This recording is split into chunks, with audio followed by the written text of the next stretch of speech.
Bem-vindos a mais um mergulho profundo. Hoje, olha, vamos explorar a segunda epístola de Pedro, que é mais do que uma carta, não é? É quase um testamento. Exato, uma mensagem de despedida, atribuída a Pedro e alerta para uma crise, os tais falsos mestres. Temos aqui material fascinante, incluindo análises críticas sobre a origem e o conteúdo.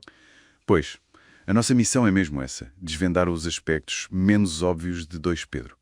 Vamos olhar para a autoria, a polémica com adversários, influências filosóficas. Aquela ligação a Judas também, que é surpreendente. Sim, e como mistura apocalíptica judaica com cosmologia grega. E claro, a sua aceitação, complicada no cânon.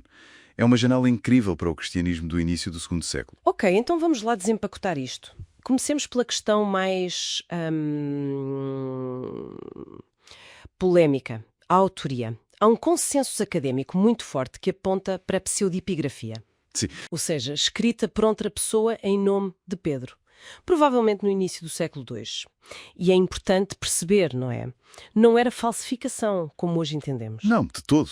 Era uma convenção literária. Uma forma de pronto dar autoridade apostólica numa altura de crise. Talvez alguém no círculo dos discípulos de Pedro, quem sabe? E as provas? O que é que nos leva a pensar isso? Bem, as pistas são várias. Primeiro, a linguagem. O grego é muito diferente do de um Pedro. É mais elaborado, quase pedante, artificial. E cheio de palavras raras, não é? Os apax legomena. Exatamente. 57 palavras únicas no Novo Testamento e 32 delas não aparecem em mais lado nenhum na Bíblia. Como tartaruô, lançar no tártaro. Do tártaro da mitologia grega. A sério? Sim, direto. E o uso do Antigo Testamento é muito mais limitado que em um Pedro. Bem diferente. E depois há os anacronismos, que são sempre um sinal, não é? Parece que o autor olha para trás, para a era dos apóstolos, como algo já passado. Precisamente. Ele fala dos vossos apóstolos e dos pais que já morreram. Isso indica uma distância no tempo. E talvez mais importante, classifica as cartas de Paulo como escritura, grafas. Isso só aconteceu bem mais tarde. Claro. Mostra um processo de canonização já em andamento. E a forma como fala da zombaria sobre a demora da parúzia, a segunda vinda, parece um problema já antigo, talvez de uma terceira geração. E a própria estrutura da carta, disseste que encaixa no género testamento. Sim, perfeitamente.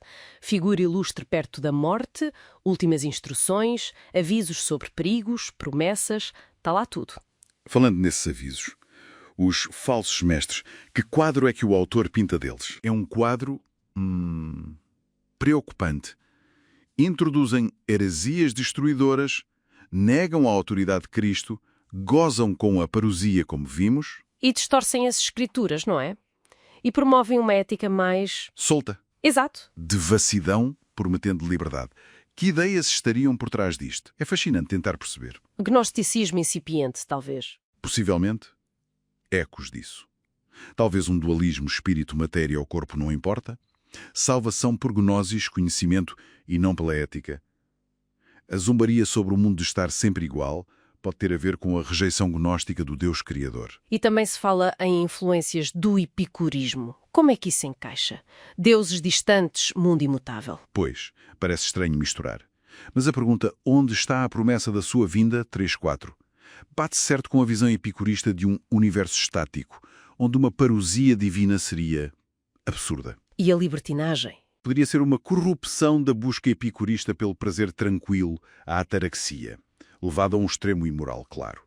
O autor de 2 Pedros combate isto tudo, defendendo o verdadeiro conhecimento, a epignosis. E chegamos à ligação com Judas. É impressionante como 2 Pedro 2 parece mesmo uma reescrita de Judas. É quase certo que sim. E que Judas veio primeiro.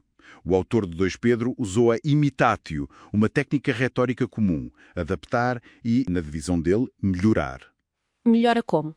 Refina o estilo. Sim, refina o estilo, mas também faz alterações teológicas, adiciona a ideia de resgate, usa tártaro, como já falámos, e, muito importante, omite as citações diretas de livros apócrifos judaicos. Como a Assunção de Moisés e Enoque, que Judas usa. Exatamente. Judas usa-os abertamente. 2 Pedro, não.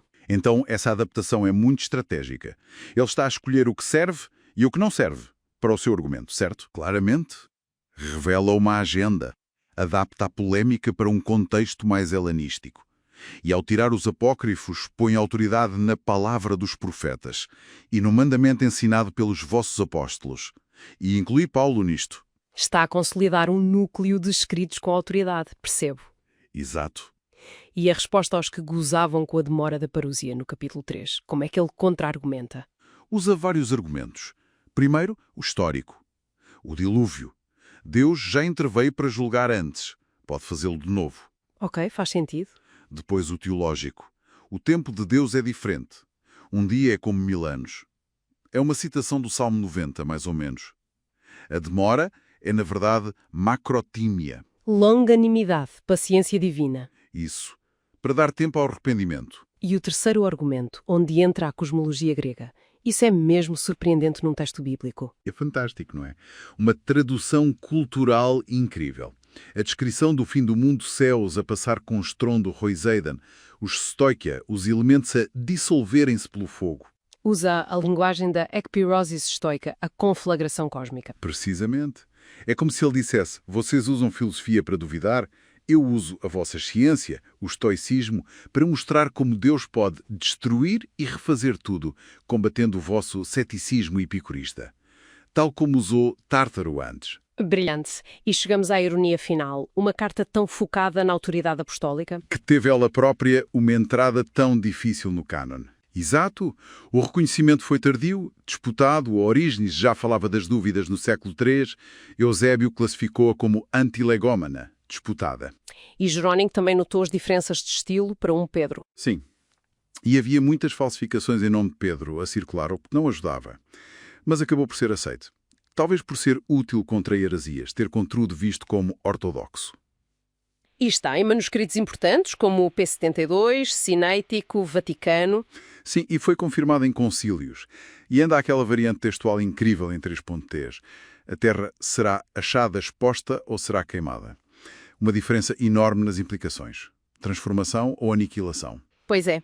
Então, resumindo, 2 Pedro é este testamento pseudo-epigráfico do início do século II.